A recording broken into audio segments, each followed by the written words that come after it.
Время новостей на канале Абаза. В студии Марина Будба. Здравствуйте. Сегодня в выпуске.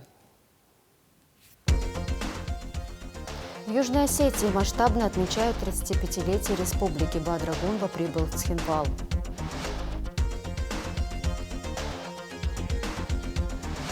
Особые потребности. Благотворительный фонд «Акзара» для людей с ограниченными возможностями здоровья провел презентацию.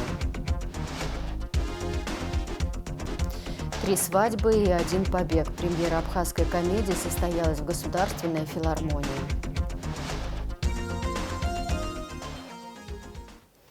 Президент Абхазии Бадра Гунба прибыл в Южную Осетию. Глава абхазского государства примет участие в торжественных мероприятиях по случаю 35-летия со дня провозглашения Республики Южная Осетия 20 сентября. Он также посетит и первый международный экономический форум Южная Осетия «Горизонты инвестиций». Очень рады вас видеть. Спасибо. Мы рады находиться здесь. Поехали. Отлично. Когда едешь к братьям, всегда все хорошо. Спасибо большое.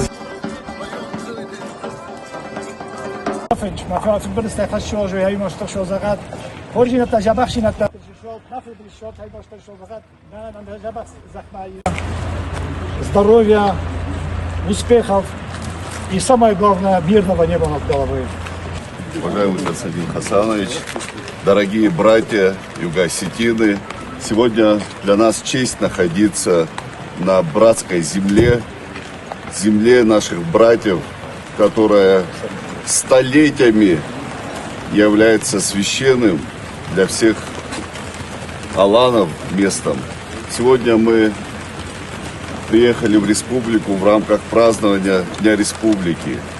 Осетины столетиями боролись за свою республику, за свой народ. И сегодня поколениями могут гордиться своими достижениями. Еще раз поздравляю, дорогие наши братья. Мы рады разделить с вами праздник. Это для нас общий праздник. И уверен, что народ Южной Осетии заслужил праздновать такие священные даты.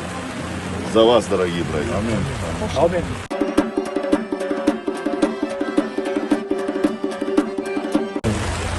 Доброго здоровья. Огромное спасибо, что нашли время, посетили Южную Осетию, столь значимый праздник своего народа. Огромное вам спасибо. Всегда рады вас видеть. Спасибо, дорогие братья. В торжественном мероприятии ко Дню государственного флага Южной Осетии, которое состоялось в Цхинвале 19 сентября, приняли участие премьер-министр Абхазии Владимир Делба и спикер парламента Лаша Ашуба. Исполнилось 20 лет со дня подписания договора о дружбе и сотрудничестве между Республикой Абхазия и Республикой Южная Осетия, сообщает пресс-служба МИД Абхазии. Договор заложил фундамент для углубления двусторонних отношений в политической, экономической и культурной сферах.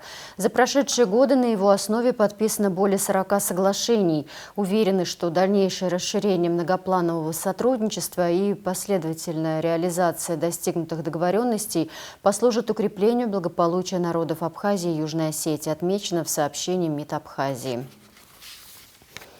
Банкноту номиналом 100 заренов, это банкноты Республики Южная Осетия, презентовали 19 сентября в рамках первого международного экономического форума в Цхинвале. В презентации приняла участие абхазская делегация во главе с премьер-министром Владимиром Делба. Первая представляет особую ценность, сказал в интервью Апсный пресс председатель Банка Абхазии Беслан Барателия. Сегодняшняя банкнота, она первая, представляет особую ценность. Я хочу пожелать народу Южной Осетии успеха в этом процессе, Осетинскому банку большой плодотворной работы, потому что просто выпустить банкноту недостаточно. Дальше предстоит большая колоссальная работа по ее популяризации, по ее распространению по всему миру. И мы, как друзья, как братья, как братские народы, конечно, будем оказывать всяческое содействие. Я, как руководитель Банка Абхазии, обещал использовать все свои связи, знания, опыт, потому что за нами, так скажем, путь пройденный в 7 лет, и очень много ошибок было сделано, недочетов. Все-таки первый блин комом, нужно прокладывать эту дорогу. Осетинам в этом смысле будет проще, потому что есть уже тропинка, по которой нужно просто идти. И мы будем, конечно, помогать и сотрудничать в дальнейшем. Вы, насколько я знаю, и помогали, да, нам... Да, честно сказать, если то год назад руководитель Юго-Осетинского центрального банка приезжал ко мне в Абхазию, мы с ним долго общались на тему выпуска первой банкноты. Я, естественно, поделился всем опытом, который был, с теми сложностями, с которыми мы сталкивались. И, безусловно, облегчил их работу, потому что знания, которые были получены, им они были применены. И вот за такой короткий срок они выпустили свою первую банкноту. Абхазия готова к совместной работе с Южной Осетией над экономическими проектами. Инвесторы проявляют высокий интерес к различным отраслям экономики Южной Осетии, отметил в интервью ТАСС премьер-министр Абхазии Владимир Делба. По его словам, меры господдержки, реализуемые правительством республики, создают комфортные условия для ведения бизнеса. Среди перспективных направлений он назвал перерабатывающую промышленность, туристическую сферу, развитие экотуризма и строительство санаторно-курортной инфраструктуры. Министр юстиции Абхазии Анри Барциц поделился своими впечатлениями о первом международном экономическом форуме Южной Осетии «Горизонт инвестиций». Эта авторитетная международная площадка собрала очень серьезных экспертов в области развития экономики, права, социальной сферы, отметил в частности он. Эта авторитетная международная площадка собрала очень серьезных экспертов в области развития экономики, развития права, развития социальной сферы, благополучия граждан, развития государства в целом. Мы приняли участие в ряде дискуссий, в рамках которых нам удалось обменяться опытом, мнением в вопросах построения социально ориентированного государства, экономически привлекательного государства, государства, в котором ключевыми ориентирами являются поддержка национального предпринимателя, развитие национальной идеи роста экономического благосостояния страны. Конечно, такие вопросы идут бок о бок с тематикой правовой безопасности, построения правового государства, демократические основы и институты современного осетинского государства благоволят этому процессу. Мы думаем и уверены в том, что те начинания, те светлые идеи, которые возникают на полях этого форума, найдут свое практическое применение. Уже можно наблюдать положительные итоги работы форума. Ведется проработка вопросов взаимодействия с иностранными инвесторами и поставщиками оборудования, сказал министр экономики Теймураз Микваби. Он участвует в работе первого международного экономического форума Южная Осетия «Горизонт инвестиций». Абхазская делегация принимает участие в официальных мероприятиях в рамках первого международного экономического форума в Республике Южная Осетия. Как нам сообщают коллеги, уже есть положительные итоги деятельности форума. Ведется проработка вопросов взаимодействия с иностранными инвесторами, с поставщиками оборудования. Площадка показывает себя как возможность заявить на весь мир о том, что у Республики Южная Осетия есть большой, еще не раскрытый экономический потенциал. Мы, безусловно, поддерживаем наших коллег во всех начинаниях. У нас во многом схожая ситуация. И опыт Южной Осетии в проведении этого мероприятия будет, безусловно, очень полезен абхазской стороне. Делегация парламента Абхазии приняла участие в конференции Южно-Российской парламентской ассоциации в Волгограде. Депутаты почтили память павших в годы Великой Отечественной войны в историко-мемориальном комплексе героям Сталинградской битвы на Мамаевом кургане, сообщили в пресс-службе Народного собрания. Также на заседаниях профильных комитетов и комиссий парламентской ассоциации обсудили законодательные инициативы, которые рекомендованы к принятию и направлены в Совет ассоциации.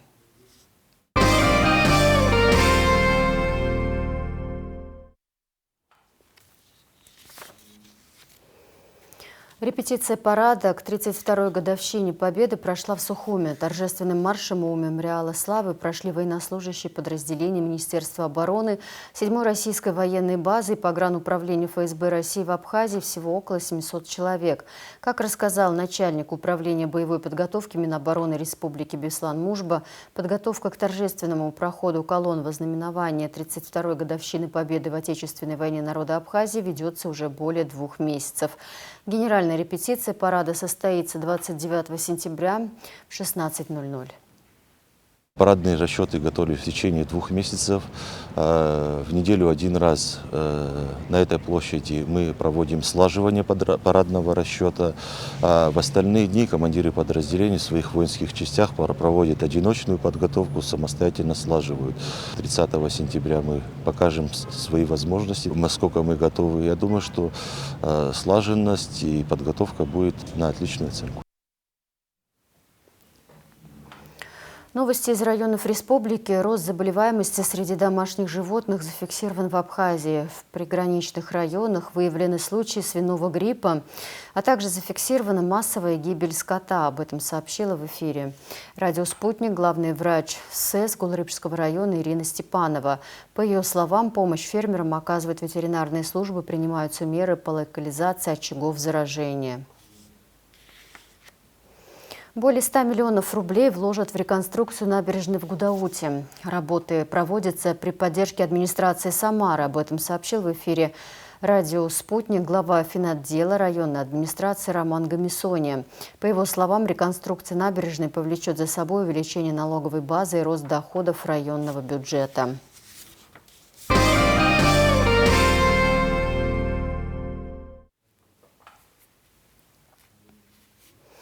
Министерство культуры Абхазии и Российское агентство стратегических инициатив подпишут меморандум о сотрудничестве. Подписание состоится в рамках международного форума по креативной экономике, который будет проходить с 8 по 10 октября в Санкт-Петербурге. Об этом Апснепресс рассказал министр культуры Абхазии Дауркова. По приглашению агентства стратегических инициатив в период с 8 по 10 октября мы будем принимать участие в международном форуме по креативной экономике, который пройдет в Санкт-Петербурге. В рамках данного форума запланировано подписание меморандума о сотрудничестве между Министерством культуры Республики Абхазия и агентством стратегических инициатив. Мы выражаем надежду, что данное сотрудничество и развитие этой сферы экономики, непосредственно креативной экономики в Абхазии, придаст очень серьезный импульс для развития потенциала, который существует в Абхазии, но, к сожалению, пока еще не раскрыт в полной мере. При наличии на форуме большого количества экспертов, которые занимаются креативной экономикой в Российской Федерации, дает нам понимание и надежду на то, что вместе с ними мы сможем очень плодотворно поработать и выработать некую дорожную карту, по которой наша республика будет в дальнейшем развивать это направление.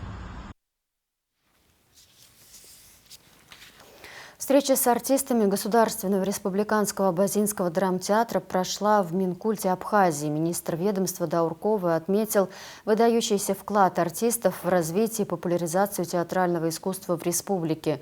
Он вручил благодарственные письма Радхе Кунижевой, Луизе Шереметовой и Белле Татаршау, поблагодарив их за преданность делу и высокое мастерство. В свою очередь артисты выразили благодарность за признание их труда. Об этом сообщает Минкульт Абхазии.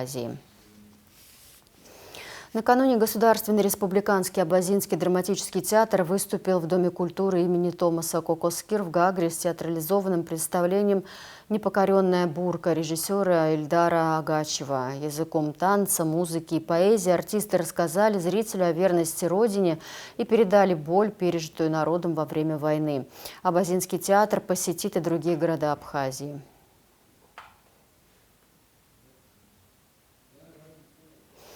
Ректор РАГО, академик Олег Угварами, поздравил ректора Российской академии народного хозяйства и государственной службы при президенте Российской Федерации Алексея Комиссарова с 15-летием создания академии. За прошедшие годы ваша академия проделала колоссальный путь, став одним из ведущих образовательных и научно-исследовательских центров не только в России, но и за ее пределами. Мы особенно ценим наше плодотворное сотрудничество, официально закрепленное подписанным в феврале текущего года договором. Многие граждане Абхазии смогли получить и продолжают получать качественное образование в вашей академии, говорится в поздравительном адресе. Олег Угварами выразил уверенность, что вузовское сотрудничество и в дальнейшем будет способствовать укреплению образовательных и культурных связей между Россией и Абхазией. В Сухуми состоялась презентация благотворительного фонда «Акзаара». Его создали люди с инвалидностью и их родители, чтобы решать вопросы образования, трудоустройства и социальной адаптации. Поддержать новое объединение пришли представители власти, общественных организаций, международных партнеров. О том, с чего фонд начинает свой путь и какие проекты уже реализованы, в репортаже Заура Кварчи. На самом деле фонд «Акзаара» начал свою работу более 3 лет назад, а теперь получил официальный статус. Организация создана самими людьми с инвалидностью и их родителями, теми, кто лучше всех знает о проблемах социализации, образования и трудоустройства. Мы сегодня презентуем наш фонд благотворительный и будем работать во благо ребят. Ребят у нас немало, около 50 человек подопечных. На сегодняшний день понимаем, что их будет только все больше и больше. Будем поддерживать каждого. У нас целей и задач очень много, но сейчас скажу, что мы первое, то, что мы в наших планах, это работать над трудоустройством, над реабилитацией ребят и устраивать времяпровождения больших групп людей с ограниченными возможностями. За это время активисты фонда реализовали несколько инициатив. Проект «Инватур», экскурсии по стране для людей с ограниченными возможностями здоровья, а также программу «Молодое творчество». Что такое проект «Инватур»? Проект «Инватур» направлен на поддержку людей с ограниченными возможностями здоровья. В нашем проекте участвует не только молодежь с особенностями, но и молодежь без особенностей, выступает в роли волонтеров. Наша задача – это развитие инклюзивного общества на территории Абхазии и социальная интеграция людей с ограниченными возможностями здоровья. Мы стремимся организовать специальные подобные экскурсии, чтобы всем нашим ребятам было удобно. Мы верим, что каждый человек, независимо от своих физических или интеллектуальных ограничений, обладает уникальным даром и может внести свой вклад в культурно разнообразное общество. Основной целью нашего проекта является создание инклюзивной среды, где люди с ВОЗ могут свободно выражать свои идеи и эмоции с помощью мастер-классов и выступлений. Участники получают возможность проявить себя, а также обменяться опытом с другими творческими личностями. Поддержать новое объединение пришли представители государственных структур, общественных организаций и международных партнеров.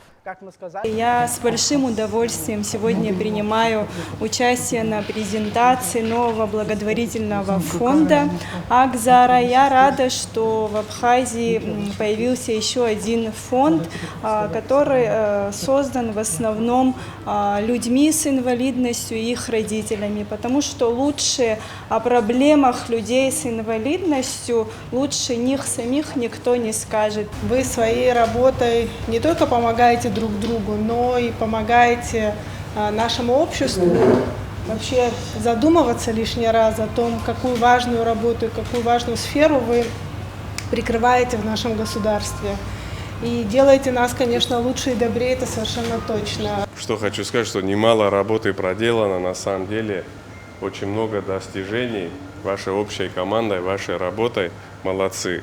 Вам за это отдельное спасибо, что у вас есть энтузиазм, душевные силы, возможности вот так продолжать вашу нелегкую работу в поддержку ваших же друзей, близких. Да, это очень важно, когда друг друга все поддерживают.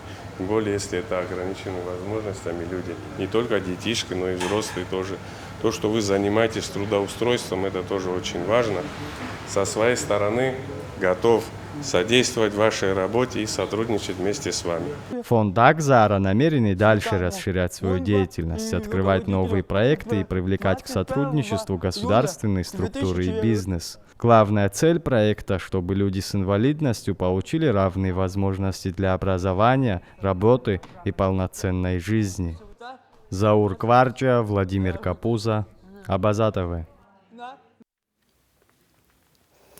Главный архитектор Сухума Беслан Богатели призвал жителей Абхазии принять активное участие в конкурсе на разработку концепции ландшафтного проекта «Апельсиновые улицы» на Джанаше в Сухуме.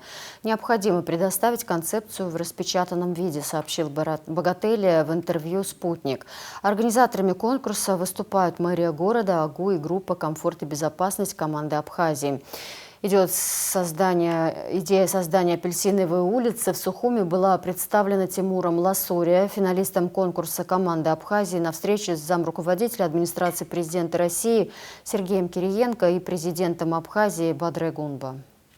Улица небольшая, и какая-то часть уже хорошо выглядит. Буквально несколько лет назад она была отреставрирована, там новое брусчатое покрытие и новые насаждения, то есть деревья апельсиновые.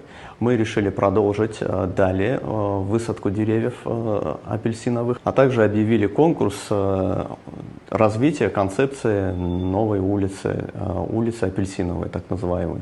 В общем, все, кто неравнодушен, архитекторы молодые, студенты, могут участвовать в этом конкурсе. Нужно предоставить концепцию в виде, визуально, в распечатанном виде мы будем рассматривать. Премьера фильма «3 свадьбы и 1 побег» состоялась в Абхазской госфилармонии 18 сентября. Ранее фильм уже был презентован российской аудитории. Прокат его начался в кинотеатрах России 11 сентября. О сюжете жизнеутверждающей комедии, задумке истории и процессе съемок, проходивших в Абхазии, расскажет наш корреспондент Рада Чачава. Колоритная этническая комедия жизни девочки Амры в высокогорном абхазском селе и ее маленькой мечте стать актрисой – это не просто семейный фильм, а искренняя, аутентичная история, по-настоящему трогающая зрителя за живое. В центре сюжета непоседливая бунтарка-сорванец Амра, рассказывающая нам о своей жизни, своей семье, о своих больших мечтах и маленьких чаяниях. Сценарист фильма Алиса Габлия поделилась с нашей съемочной группой, что сценарий был написан в рамках дипломной работы вуза, и ей особенно хотелось поделиться с будущим зрителем именно настоящей неподдельной историей, отражающей всю полноту человеческих отношений и всю глубину и яркость национальной культуры Родины. Совершенно потрясающе собралась команда профессионалов. Мы подали сценарий в Министерство культуры России на большой сценарный конкурс, одержали там победу, получили грант, и, конечно, после этого пошел большой процесс подготовки к съемкам. Главный посыл – это верить в свою мечту и знать, что близкие на самом деле всегда жаждут, чтобы у нас все получилось. Бывает такое, что мы не всегда можем найти общий язык с ними, но мы всегда находимся в шаге от этого. И это кино о связи поколений, о том, как найти общий язык с любимыми людьми и, конечно же, о мечте. Режиссером фильма выступил Кирилл Логинов. Он рассказал, что, едва ознакомившись со сценарием, выразил сожаление Алисе Габлия, что фильм, увы, уже снят. А оказалось, что ровно в тот момент и продолжался поиск режиссера для съемок. Так и случилось то, что случайностью теперь уж и не назвать. Маленькое творческое чудо, благодаря которому массовый зритель может поближе познакомиться с историей семьи Габрия. Я сам человек южный, и мне до боли знакомы эти женщины, воюющие с самой собой, с судьбой, друг с другом. в этом доме, где все рушится и все нужно удержать на своих хрупких женских плечах. Вот. Это фильм о столкновении поколений, вот, и о каких-то традиционных ценностях, которые разбиваются о большую-большую мечту. Мне как минимум было интересно поработать над этой историей, потому что это была комедия. Сейчас очень мало комедий, не пошлой комедии, не с каким-то животным юмором. Вот. Мне кажется, у нас получилась очень тонкая, звенящая, хоть и яркая, и очень эмоциональная работа, но тем не менее это очень добрый и смешной, в хорошем смысле, фильм. Красочную картину снимали в высокогорном селе Хуап. По словам Алисы Габля, поиск идеально подходящей локации занял некоторое время, но полностью оправдал ожидания. Удалось соблюсти и аутентичность национальной культуры и быта, и передать всю полноту и красочность природы Абхазии. Должно было сойтись очень много факторов. Нужно было, чтобы дом был не тронут цивилизацией, чтобы была рядом речка, чтобы была пасека, чтобы открывался красивый вид гор и много разных других факторов, и отдаленность от населенных пунктов, да, от шума и так далее. И таких мест оказалось не так уж и много, и довольно-таки много труда стоило нам найти это прекрасное место, но помогли прекрасные люди, которые увлекались тем, что фотографировали эти дома. И вот, когда мой режиссер Кирилл Логинов увидел вместе с художницей и продюсером этот волшебный дом, они сказали: да, с этим надо работать, срочно надо ехать в Хуап. Конечно, дом был в тяжелом состоянии, даже в аварийном, его долго очень приводили в порядок, чтобы там в безопасности была съемочная группа, но он абсолютно обрел какую-то новую жизнь. В фильме сыграли многие прославленные российские и абхазские актеры. Съемки продолжались около месяца. О работе с абхазскими артистами режиссер Кирилл Логинов отозвался воодушевленно. Без них, отметил он, не было бы и смысла снимать этот фильм. У меня это первый опыт съемок в Абхазии, вот, и я получил колоссальное удовольствие от нахождения здесь. Нам, безусловно, было непросто, потому что сюда нужно все и чуть ли не всех привезти. Вот, и сейчас в Сухуми работает аэропорт, раньше его не было, и все это было сложнее, всякие таможенные дела. Но мы ни о чем не жалеем. Мы очень хотели снимать кино здесь, как минимум, потому что Алиса отсюда родом, и для меня это было важно. Абхазские актеры — это вообще отдельный вид актеров, с которыми мне когда-либо приходилось встречаться.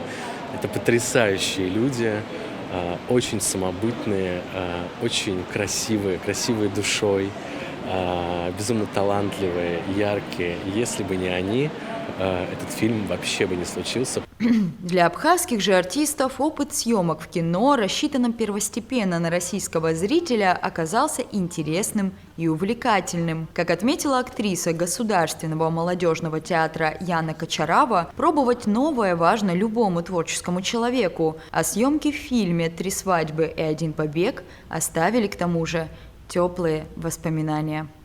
Было очень неожиданно, был кастинг, около где-то месяца, наверное, нас предупредили, что сперва вот мы пришли, прошли кастинг, потом нам сообщили о том, что мы были отобраны на этот фильм. Я играла сестру одного из жениха, вот, как сказать, это эпизодическая роль, но очень теплая, то есть я сопереживала, как за своего брата.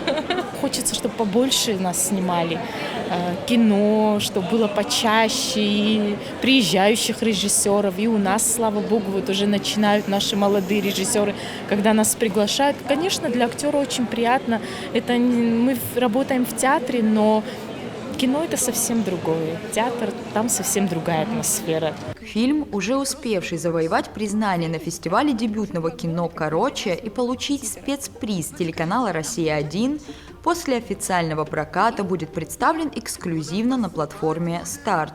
И каждый житель Абхазии, решив провести теплый семейный вечер за просмотром яркой эмоциональной истории, сможет узнать и красоты Абхазии, и динамику национальных характеров, и совершенно уникальный образ дедушки Шмафа, знакомый притом однозначно всем. Ведь этот фильм не может не отозваться живо в сердце каждого. Рада Чачава, Сандро Облотия, Абаза ТВ.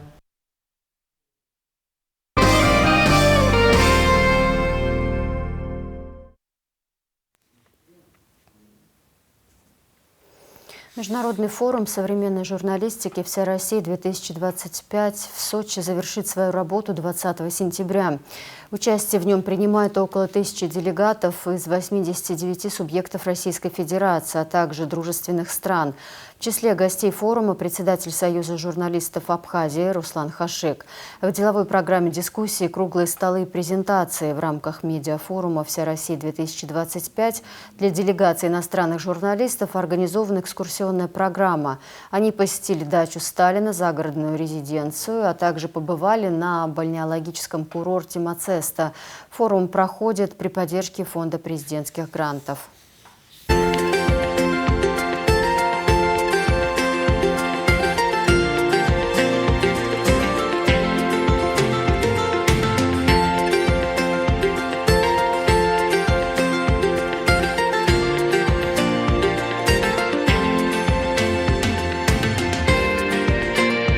У нас, как известно, 5 таких объектов дачи Сталина, они все сохранены, они все работают. Здесь не только и для журналистов, для людей, которые работают в этой сфере, в сфере туризма и в сфере охраны памятников, есть что изучить на сочинском объекте. Все это очень интересно и сохранено очень хорошо.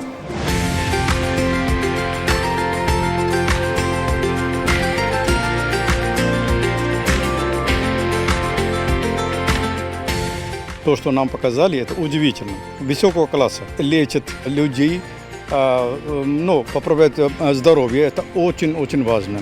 И реально очень высоком уровне организовано. Каждым разом Сочи удивляет. Очень красиво, что-то новое, что-то интересного. Хорошие люди, добрые люди. Самое главное, что гостеприимные. Поэтому я всегда рад сюда приехать и всегда жду, когда в следующий раз приеду сюда.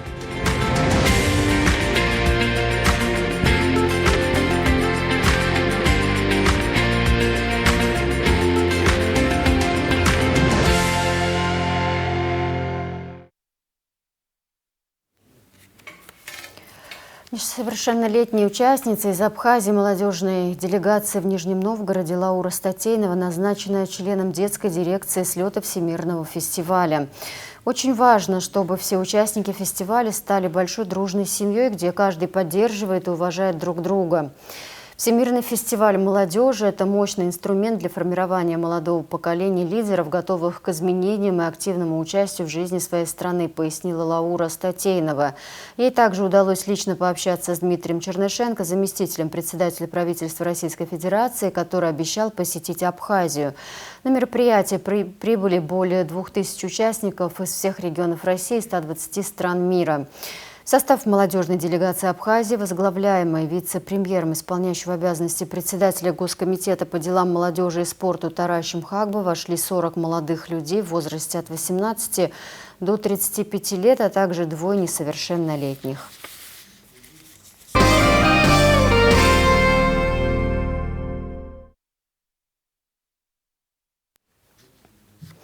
Биографический салон с этнологом и конфликтологом Полой Гарп из архива База ТВ смотрите 20 сентября в вечернем эфире телеканала. На днях в Агу состоялась конференция, посвященная памяти ученого и близкого друга Абхазии. Ее не стало в августе 2024 года. Еще будучи студенткой МГУ, она неоднократно посещала Абхазию в составе советско-американских геронтологических экспедиций. Ей взято более 150 интервью с долгожителями. По результатам проведенных исследований Пола Гарп написала книгу «Долгожители». После завершения грузино-абхазской войны Пола Гарп инициировала диалог между грузинами и абхазами. При ее поддержке были организованы научные конференции по поиску решений мирного урегулирования конфликта.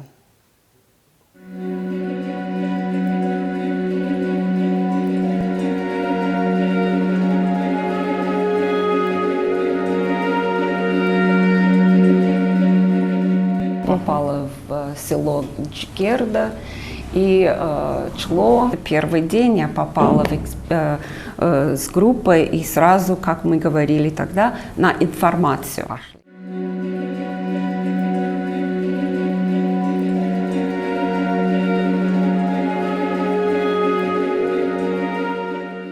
Где-то горное место, сидели около домика одного долгожителя И он так мудро рассказывал о жизни, о опыте. Для меня, для западного человека, видеть, что старик настолько следит за событиями, все чувствует себя, что вот вокруг его уважают, это действительно как будто я на другую планету попала.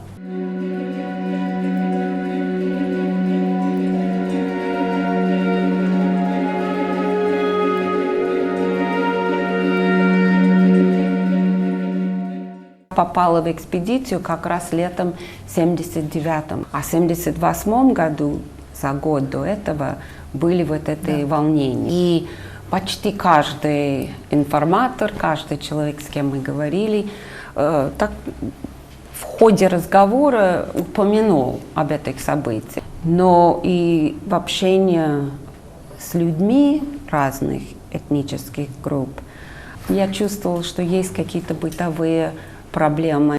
Я тогда не могла себе представить, что какая-нибудь война будет. Когда я приезжала и в самолете, допустим, кто-нибудь спросит, зачем я еду, я говорю, изучать абхазских долгожителей. А мне могли говорить, очень часто так было, нет такого народа. Вот эти разговоры тоже задели мою идентичность как ученой.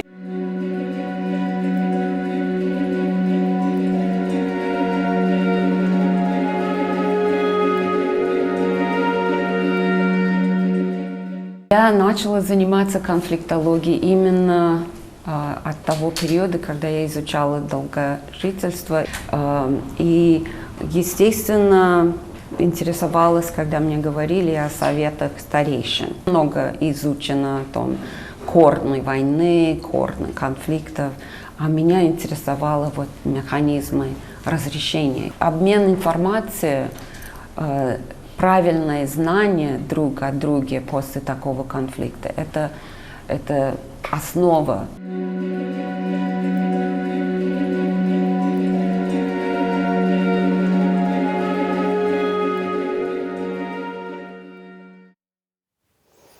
Пола Гарп и Абхазия. Вечер памяти этнолога и конфликтолога. Смотрите в ближайших эфирах Абаза ТВ. А в завершении выпуска прогноз погоды.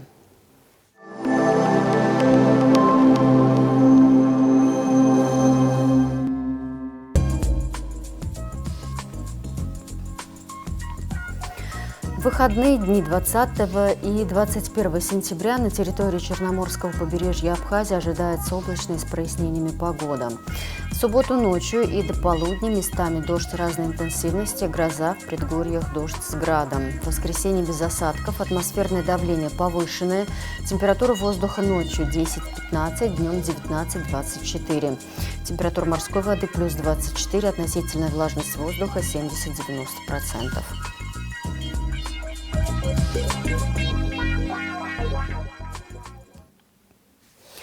На этом пока все. За развитием событий следите вместе с нами. До встречи и хороших выходных.